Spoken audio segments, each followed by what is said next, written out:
ನಮಸ್ಕಾರ ರೈತ ಬಾಂಧವರೇ, ನಾನು ನಿಮ್ಮ ಡಾಕ್ಟರ್ ತಿಪ್ಪೇಶ್ ಮಾತಾಡ್ತಾ ಇದ್ದೀನಿ. ಆಗಸ್ಟ್ 2025ರಲ್ಲಿ ಸಹಜವಾಗಿ ಎಲ್ಲ ರೈತರ ತೋಟಗಳ ವಿಸಿಟ್ ಮಾಡ್ತಾಯಿದ್ದೀವಿ. ಏನೇನಾಗಿತ್ತು ಏನೇನಾಗಿಲ್ಲ ಅಂಥೇಳಿ ಕೆಲವು ಟೈಮ್ ಹಾಳಾಗಿದ್ದ ತೋಟಗಳನ್ನು ರಿಕವರಿಗೆ ಪ್ರಯತ್ನ ಪಡ್ತಾಯಿದ್ವಿ. ಈ ಗರಿಗಳು ನೋಡಿ, ಈ ಸಲ ಸುಟ್ಟಿ ಸಮಸ್ಯೆಗಳಾಗಿದೆ. ಇದರ ಮಧ್ಯಾಹ್ನ ರಿಕವರಿಗೆ ಪ್ರಯತ್ನ ಪಟ್ಟಿದ್ದೀವಿ. ಎಷ್ಟು ಮಟ್ಟಿಗೆ ರಿಕವರಿ ಆಗಿದೆ ಅಂತ ಸುಮ್ಮನೆ ನೋಡಿ. ಇನ್ನೂ ಕೊಯ್ಲು ಆಗಿಲ್ಲ, ಈ ಗೊನೆಗಳು ಏರಿಲ್ಲ, ಈ ಪ್ರಮಾಣದಲ್ಲಿ ಬಂದಿದೆ. ಇದು ಎಷ್ಟಿದೆ ಅಂತ ನೀವೇ ಲೆಕ್ಕಾಚಾರ ಮಾಡಿ.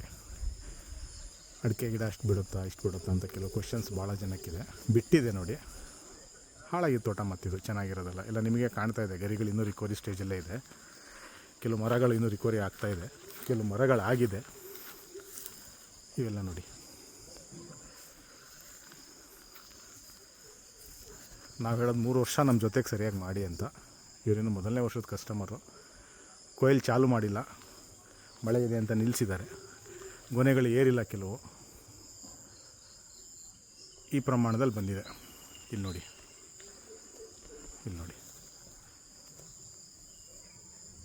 ಏನು ಇಳುವರಿ ಇದೆ ಹಾಗೆ ಚೆಕ್ ಮಾಡಿ.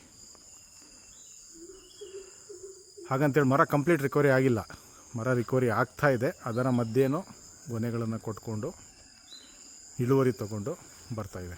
ಇದ್ರ ಮೇಲೆ ಇನ್ನೂ ಹೆಚ್ಚಿನ ಕೆಲಸ ಮಾಡೋದಿದೆ. ಒಂದೇ ಸಲ ಮಾಡೋಕ್ಕೆ ಬರೋಲ್ಲ. ಸಾವಯವ ಕೃಷಿ ಅಂದರೆ ಒಂದೇ ಸಲ ಎಲ್ಲ ಸರಿ ಮಾಡಿಬಿಡ್ತೀನಿ ಅನ್ನೋಕ್ಕೆ ಕಷ್ಟ ಆಗುತ್ತೆ. ಒಂದೊಂದೇ ಹಂತವಾಗಿ ಅದು ಸರಿ ಮಾಡೋ ಮಧ್ಯದಲ್ಲಿ ನಿಮಗೆ ಇಳುವರಿನೂ ಕೊಡಬೇಕು. ಇಳುವರಿ ಕೊಟ್ಟಿಲ್ಲ ಅಂದರೆ ಏನು ಹೇಳ್ತೀರಾ? ಸುಮ್ಮನೆ ಏನೇನೋ ಹೇಳ್ತೀರಾ, ಏನೋ ಎಲ್ಲರೂ ಹೇಳ್ದಂಗೆ ನೀವು ಹೇಳಿದ್ರೆ ಏನೂ ಬರಲಿಲ್ಲ ಅನ್ನೋ ಮಾತು ಹೇಳ್ತೀರಾ. ಸೊ ಇಳುವರಿ ಜೊತೆಗೆ ಗಿಡಗಳ ರಿಕವರಿಗಳನ್ನು ನೋಡಿ. ಈ ಥರ ಆಗ್ತಾಯಿದೆ. ಎಲ್ಲ ಗಿಡಗಳು ಅಬ್ಸರ್ವ್ ಮಾಡಿ,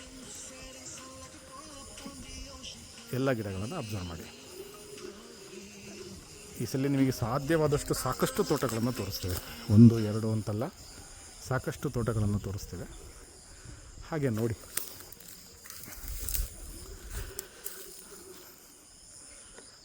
ಕೆಲವು ಭಾಳ ಜನ ನೆಗೆಟಿವ್ ಕಮೆಂಟ್ ಹಾಕೋದ್ರ ಮುಖಾಂತರನೇ ಟೈಮ್ ವೇಸ್ಟ್ ಮಾಡ್ತಾ ಇರ್ತೀರ. ನಿಮಗೆ ನೀಡಿದರೆ ನೋಡಿ, ಅಂದರೆ ತಿಳಿಬೇಕು ಅಂತಿದ್ರೆ ಅಥವಾ ನಿಮಗೆ ಗೊತ್ತಿದ್ರೆ ನಮಗೂ ಹೇಳಿ, ನಾವು ಕಲಿತೀವಿ. ನಿಮಗೆ ನೀಡಿಲ್ಲ ಅಂದರೆ ಅಟ್ಲೀಸ್ಟ್ ಯೂಸ್ ಆಗೋರಿಗಾರು ಯೂಸ್ ಆಗಲಿ, ಅವ್ರಿಗೆ ಬಿಡಿ ನೋಡಲಿ. ಅವರು ಈ ಥರ ಬಂದಿದೆ ಹಾಳಾಗಿರೋ ತೋಟ ಹಾಳಾಗಿದೆ, ಗರಿ ಹಾಳಾಗಿದೆ, ನಿಮಗೆ ಕಾಣುತ್ತೆ. ಅದರ ಜೊತೆ ಗೊನೆಗಳನ್ನು ನೋಡಿ.